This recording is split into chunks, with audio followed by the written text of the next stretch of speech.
In speaking of the art of creation, as there may be some ambiguity about the expression, I wish to say that my object is to consider by what process or method things are made to appear and exist in the world.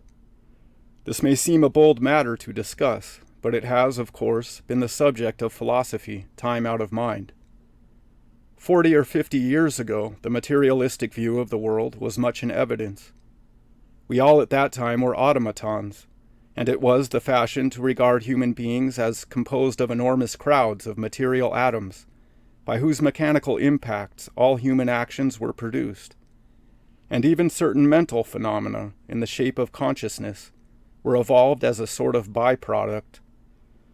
Since then, however, partly through a natural reaction and partly through the influx of Eastern ideas, there has been a great swing of the pendulum, and a disposition to posit the mental world as nearer the basis of existence, and to look upon material phenomena rather as the outcome and expression of the mental. In the later part of last century, we looked upon creation as a process of machinery. Today we look upon it as an art. Let us take our thoughts first. We have only to indulge in a few moments' rest, and immediately we become aware that our mind is peopled by a motley crowd of phantoms. We seem to see them springing up of themselves, and almost at random, from the background of consciousness.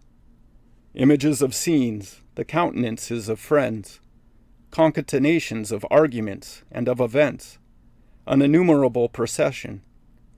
Where does it all come from? Yet a moment more, and we see that the crowd is not a random one, but that it is inspired and given its form by the emotions, the feelings, the desires, lying deep and half-hidden within. We are depressed, and the forms and images that pass before us are those of disaster and fear. Or we are in high spirits, and the scenes are scenes of joy and gladness.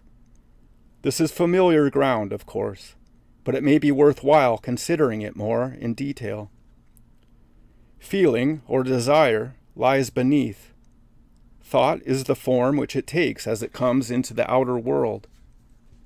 Let us take a definite instance. We desire to travel. The desire begins first as a mere vague sense of discomfort or restlessness. Presently it takes a shape as a wish to leave home or to visit other regions. It may remain at that for some time. Then it takes somewhat more definite shape, as to go to the seaside. Then we consult our wife. We consider ways and means.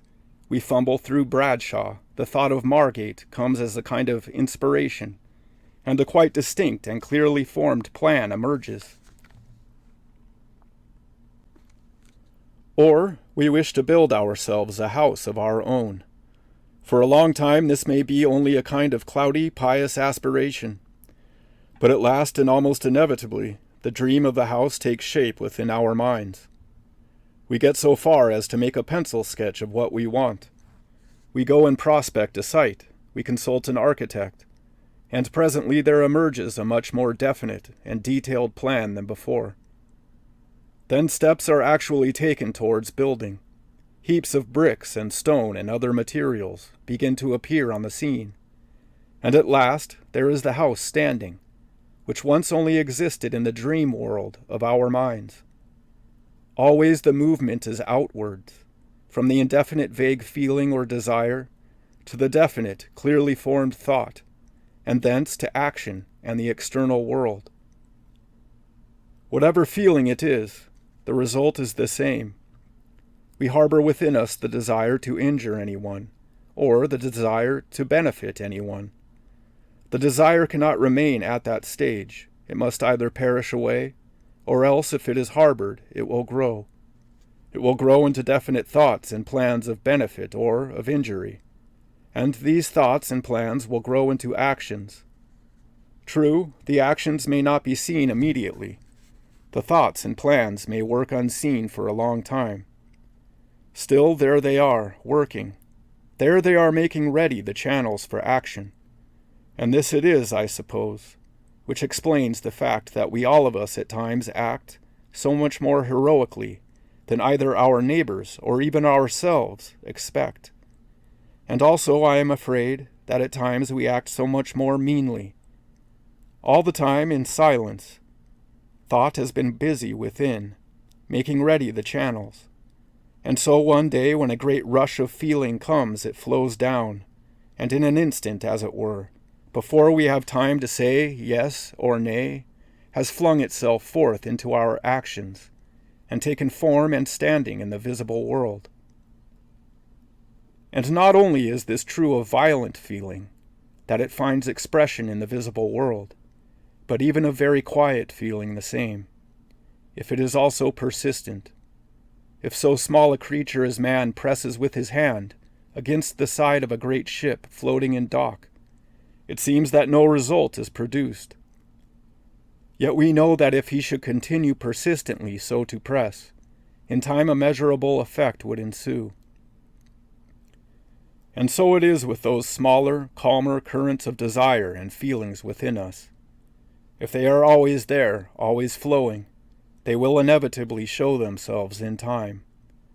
Gradually, insensibly, they modify our thoughts, our actions, our habits of action, the movements of our muscles and limbs, the expressions of our faces, the forms of our bodies, yes, even the forms of our bodies, the forms and outlines of our faces, our expressions and manners, and the tones of our voices.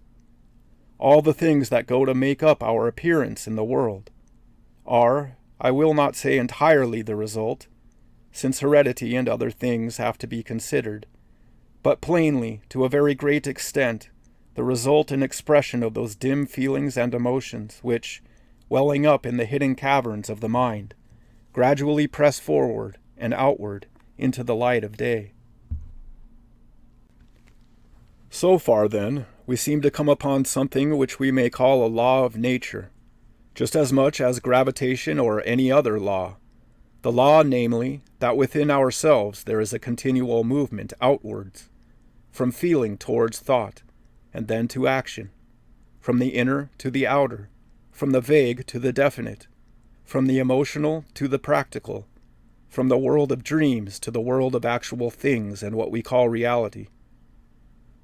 It will be said, however, that though this general movement of feeling and thought towards the outer and real world may be truly noticed, yet there is an immense and everlasting difference between thoughts and actual things, between the sketch of the house in my mind and the actual house of stone and mortar.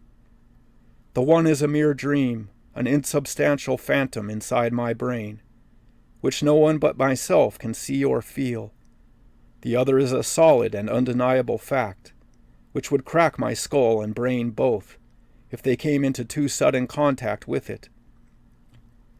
Nevertheless, as I have shown that between a man's thoughts and his actions, there is no positive line of separation that can be drawn, so I want it to be realized as we go on, that the house as it exists in the man's brain, and the house as it stands on the hillside, are not two entirely separate things, that an essential unity enfolds them, and that the same art of creation which is concerned in the production of one is also concerned in the production of the other.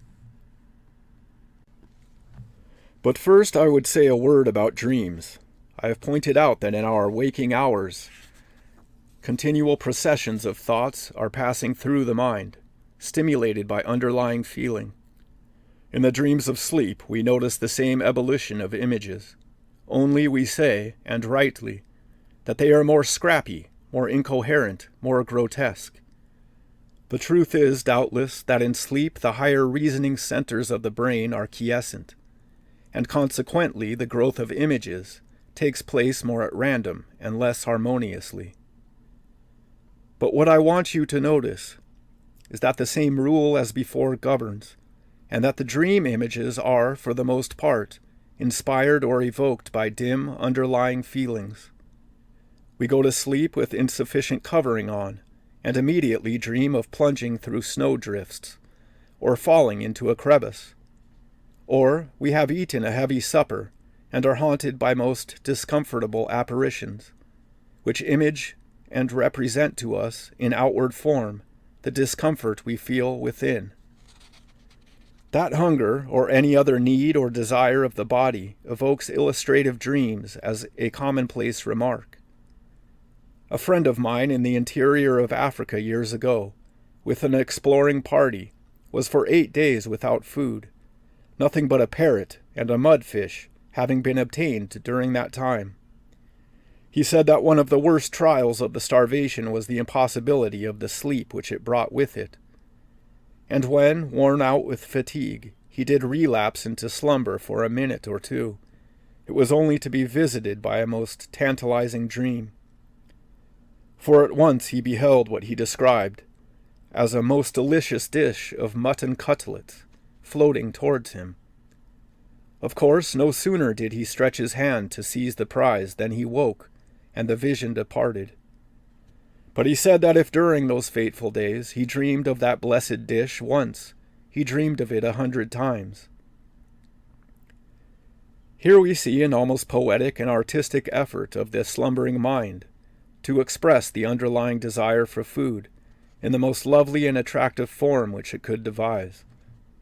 And some folk who are of a literary turn are not unaccustomed to find themselves composing dream verses, which are expressive in their way, even if not perfect models of composition.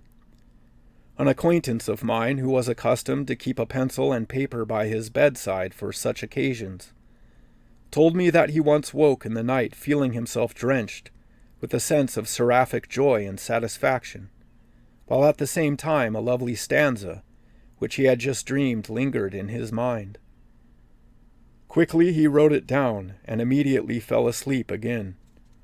In the morning waking, after a while he bethought himself of the precious experience, and turning to look at the words, which he doubted not would make his name immortal, he read, "Walker with one eye, walker with two, something to live for, and nothing to do."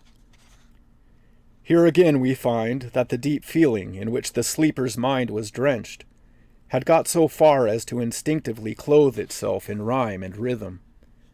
This, at any rate, was an important move in the direction of expression, even though the poetry produced was not of a very high order. Still, one must feel that the ideal of, quote, something to live for and nothing to do was a very blessed and beautiful one in its way. There is a class of dreams which occur not unfrequently under anesthetics, which are interesting because they illustrate this expressive symbolic quality. There is good reason to believe that under anesthetics there is a separation effected between the grosser material body and the more subtle and highly conscious part, a separation from the connection of pain and a liberation, so to speak, of the inner being. And it is curious that under anesthetics, dreams so frequently occur in which one seems to be flying or soaring through space with a great sense of joy and liberation. I have heard of many instances. The following rather poetic dream was told me by a friend as consequent on the somewhat prosaic operation of having a tooth removed under gas. He dreamed immediately that he was soaring through space with an intense feeling of freedom and ecstasy. Up and up through the ethereal regions he went, till suddenly he popped out on the floor of heaven. And there, I suppose he had been reading Plato, he beheld the 12 gods seated in a semicircle, and filled, as gods should be, with inextinguishable joy and laughter. And well might they laugh, for now he became conscious of himself, there on the floor of heaven as a small transparent ball of jelly, in the center of which was a speck, which he knew to be his very self or ego. He also was greatly amused, and was just about to join in the laughter, when he heard behind him a horrible sound, as of the belling of a gigantic bloodhound, and a sense awful despair seized him, as he realized that his body, with its mouth wide open, was in pursuit of him. Escape was hopeless. There was a moment of agony as he was swallowed down, and then he woke up to find his tooth out. In a dream like this, though one cannot suppose it to be an accurate description or vision of what actually took place, Yet one may well suppose it to be an artistic representation of real facts and feelings, and an endeavor to portray them in the symbols and images of the world we know. Thus, what I want the reader to notice is that the operation of the mind in dreams is along similar lines to that of our waking hours, though naturally not quite so perfect. That is, it proceeds from underlying feeling to images and thoughts which represent the feeling, and which continually become more distinct and real. I need hardly say that I am not here giving a complete theory of dreams, for there may be some dreams that fall under other heads, but I am simply citing them in illustration of my principle. The tendency is, I say, for all these images evoked in our minds by feeling to grow on us and become more and more distinct and real. And indeed, in dreams, we wonder sometimes at the intense reality of the images we see. But it is really quite the same in waking life. We are walking down the street on some errand, but presently forgetting about our proper business, the mind wanders away just as in dreamland, and we imagine ourselves talking to some friend in Australia, or at the club arguing violently some question with an opponent. The scene grows more and more distinct, more real to us. We become quite lost in it, till suddenly we run against a lamppost. Then, of course, the dream is dissipated. Something more real than it has arrived. But in the dreams of sleep there is no lamppost, and so they go on gathering reality, till they seem as actual to us as the events of the outer world. The chief difference between the thoughts of our waking hours and those of sleep is that the former are constantly corrected and set in order by the presence of the actual world around us, whereas the visions of sleep grow undisturbed like plants in a hothouse, defended from the winds, or like weeds in a sheltered and neglected corner of the garden. That this is so is shown by the fact that our waking thoughts too can gain the same reality as our dreams, if they are only encouraged and defended from outer disturbance. When you sit by the fire in the twilight, there is little to distract your attention, and your thoughts in such reveries seem strangely real. I have heard of people who indulged in such daydreams, carrying them from day to day, retiring to their rooms always at a certain hour, and taking them up where they left the day before, till their life spent in this way seemed as real as their ordinary life.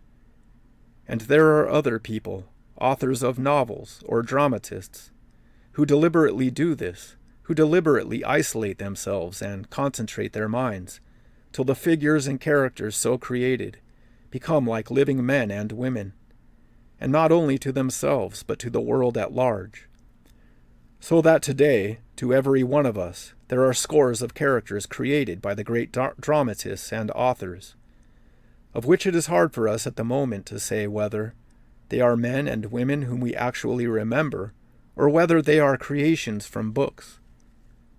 The truth being that the author with immense labor has projected his own feeling, his own vitality, into figures and forms with such force that they begin to compete in reality with the figures and forms of the actual world.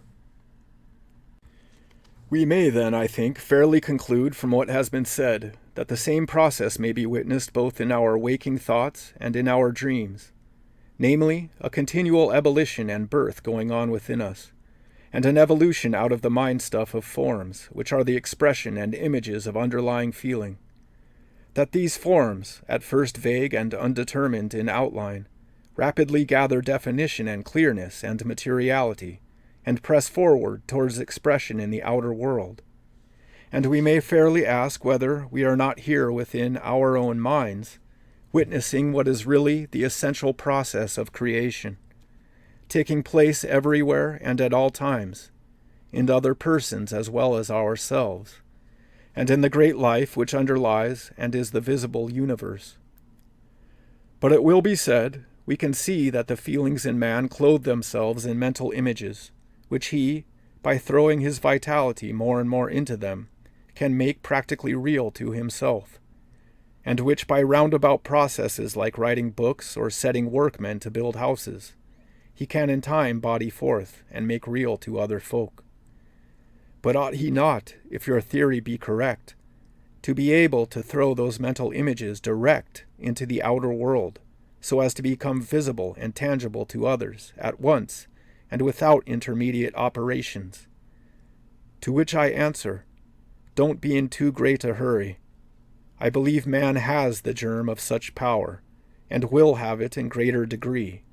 But because he can travel so far along the route at present, it does not follow that with his yet undeveloped powers he can at once reach the point of being able to project his thoughts instantly into the world around him. Yet I would like you, in this connection, to consider a few facts. In the first place, is it not true that in moments of great feeling there flashes something out of people's faces and figures, which is visible at once to those around, and which is intensely real, quite as real as a lightning flash, or immovable as a mass of rock? In the second place, has not the modern study of telepathy, by careful and scientific methods, shown pretty conclusively that images can be projected by one mind and be seen or felt by others at a distance?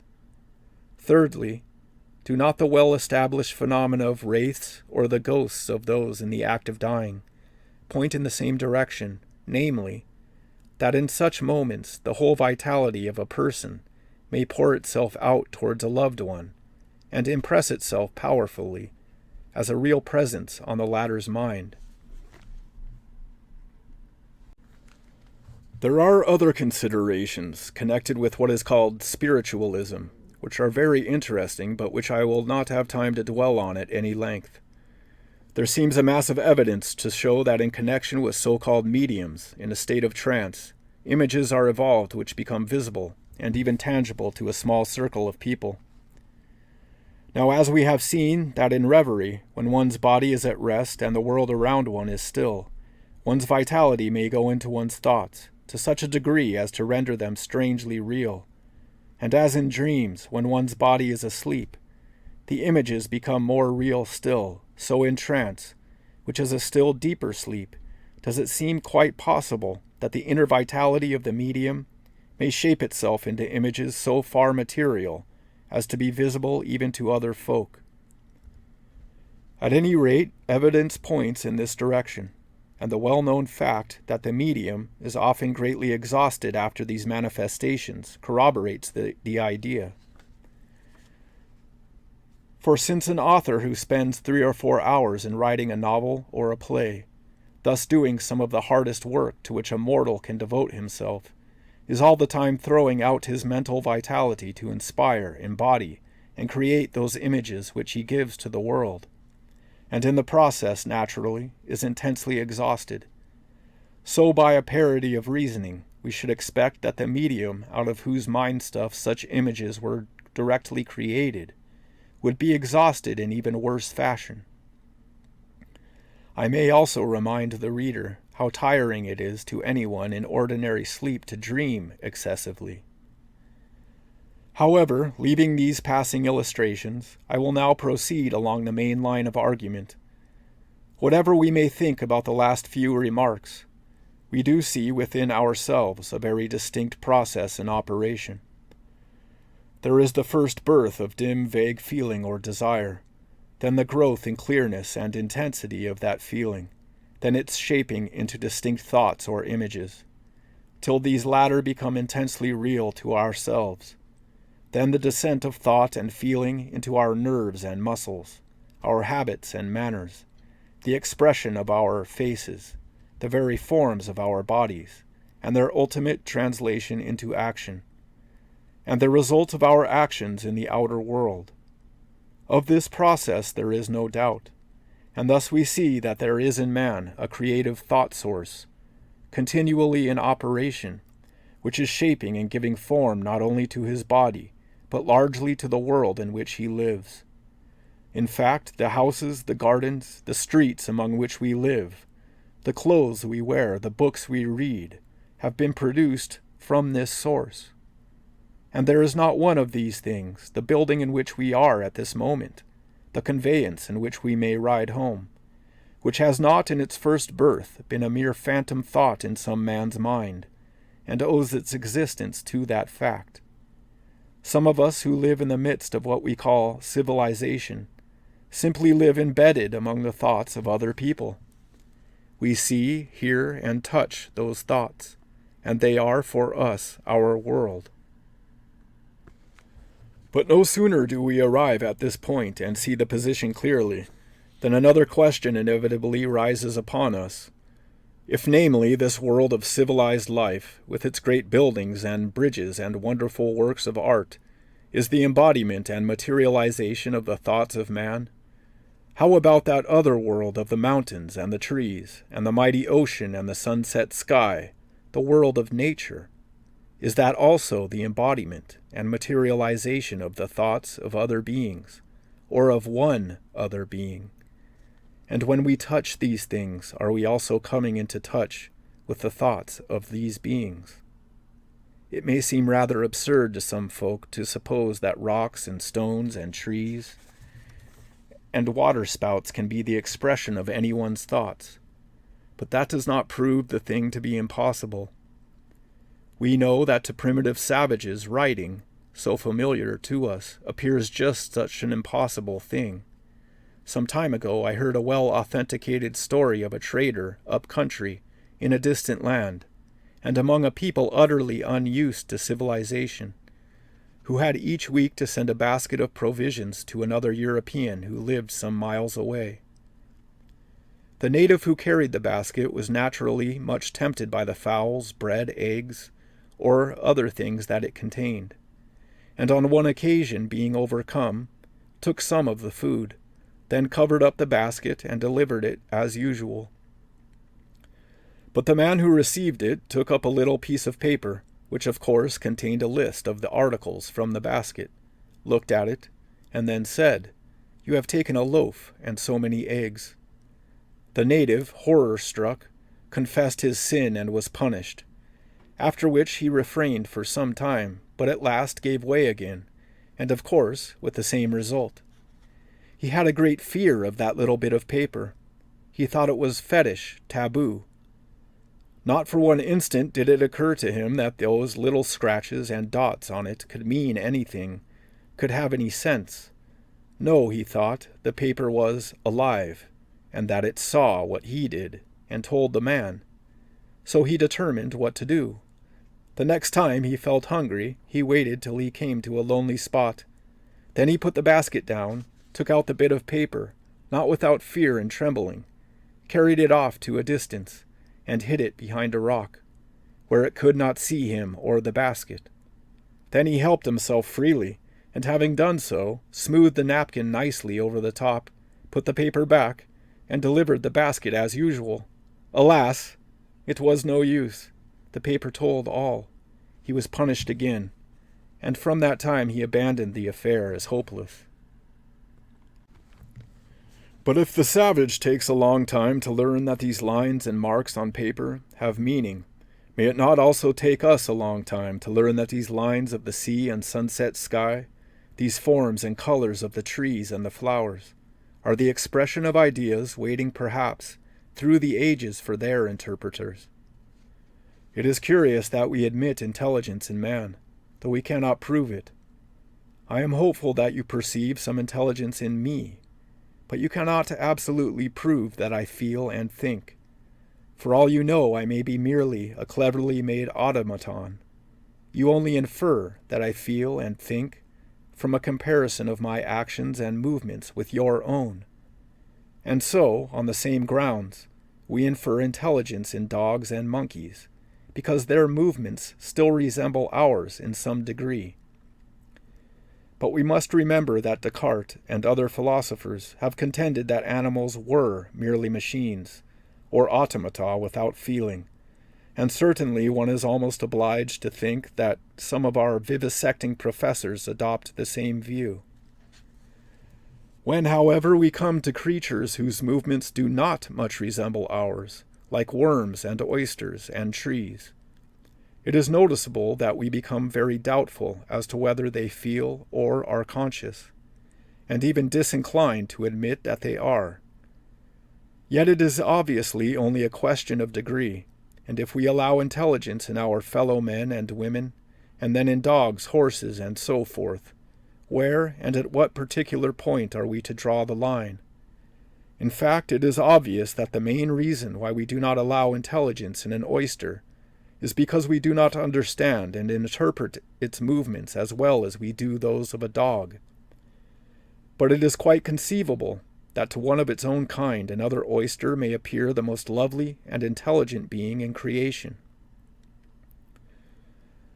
Certainly it is quite probable that the feeling and consciousness in an oyster or a tree is different and less extended than in a man or a dog, but that in its order and degree it is quite as intense and definite, I hardly doubt.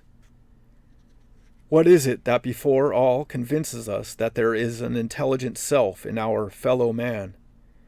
It is that he has a will and a purpose, a character, which, do what you will, tends to push outwards towards expression.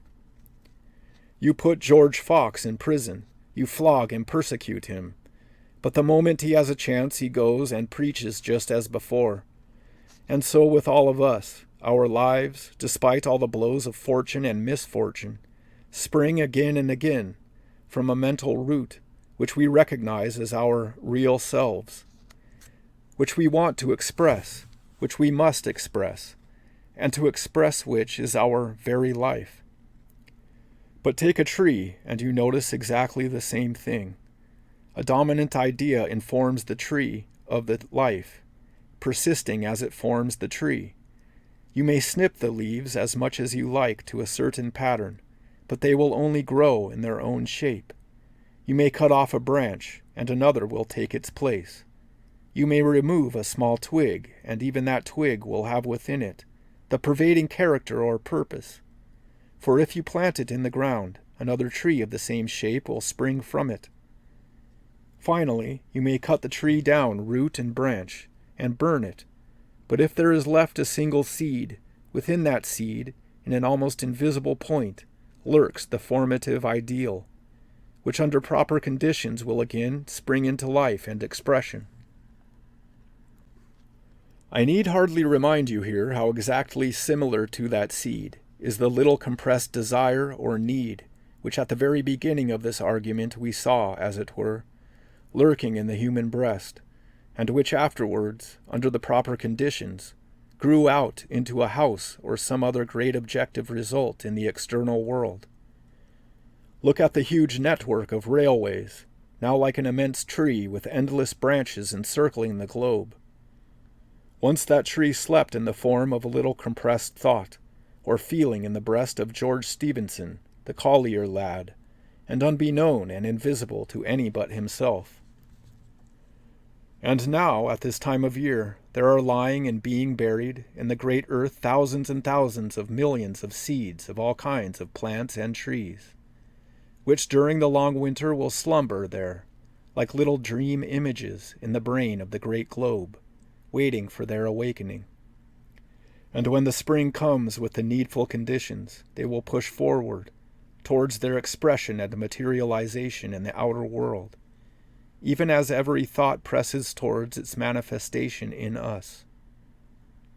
Thus, as we think about it, it becomes more and more possible to see that this solid earth and the great liquid sea, and even the midnight sky with its wonderful starry systems, which from dreamlike nebula have gradually, through the ages, cohered into definite, and one may say living organisms, that this great world of nature, just as much as the world of man, is the panorama of a conscious life, ever pressing forwards towards expression and manifestation.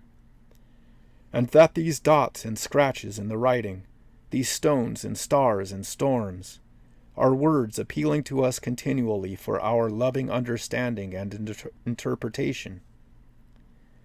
We conclude the intelligence of our friends because we should find it absurd and impossible to place ourselves on a lonely pinnacle and look upon those we love as automatons. And in the same way, in proportion as we come to love and understand the animals and the trees and the face of nature, we find it impossible to deny intelligence to these. Certainly there are times, as for instance in looking at some beautiful landscape or sunset sky, when not only we seem to perceive, as the Greeks did, separate presences or spirits in the trees and the plants, and the streams, but we seem to feel the overshadowing of a universal mind, quote, a sense sublime, as Wordsworth has it, of something far more deeply interfused, whose dwelling is the light of setting suns, and the round ocean, and the living air, and the blue sky, and in the mind of man, a motion and a spirit that impels all thinking things, all objects of all thought, and rolls through all things. Creation, then, is not an almighty fiat by which things are suddenly out of nothing given form and solidity, or if it is a process of which we have no experience, and which is unintelligible to us. On the other hand, we cannot regard it as a fortuitous concourse of material atoms, because we have no experience of such atoms, or of their existence. And if creation were such a concourse of sensible things, it would be itself senseless and mere nonsense, which it certainly is not. But it is a process, I take it, which we can see at any time going on within our own minds and bodies, by which forms are continually being generated from feeling and desire, and gradually acquiring more and more definition, pass outward from the subtle and invisible into the concrete and tangible. This process, I say, we can observe within ourselves, in the passage from emotion to thought, and from these again to action and the external world. It is the foundation of all human art. The painter, the sculptor, the musician are for ever bringing their dreams of beauty and perfection forward, from the most intimate recesses and treasure houses of their hearts, and giving them a place in the world. And not only the artist and musician, but every workman who makes things does the same. The world of man is created by this process, and I have given reasons for supposing that the world of nature is continuous with that of man, and that there are two innumerable beings, are for ever laboring to express themselves, and so to enter into touch and communication with each other.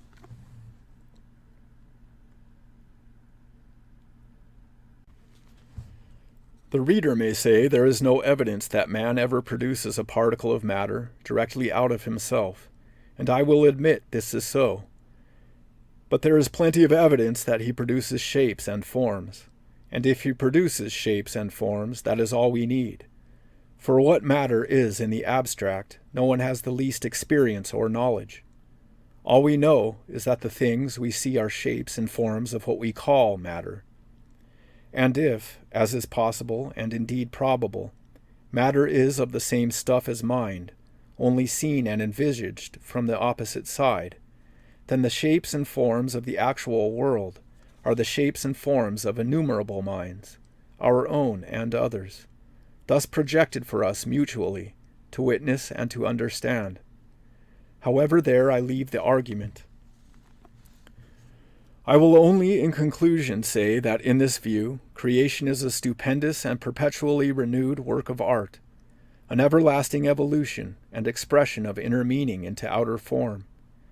Not only in the great whole, but in every tiniest part, nature is a great vehicle, an innumerable network and channel of intelligence and emotion.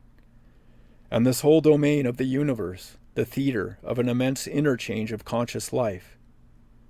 Countless hosts of living beings, of every grade of organization and consciousness, are giving utterance to themselves, expressing and unfolding that which is within them, even as every child of man, from birth to death, is constantly endeavoring to express and unfold and give utterance to what lies within him. With incredible speed the messages of these intelligences flash through space. The morning stars sing together.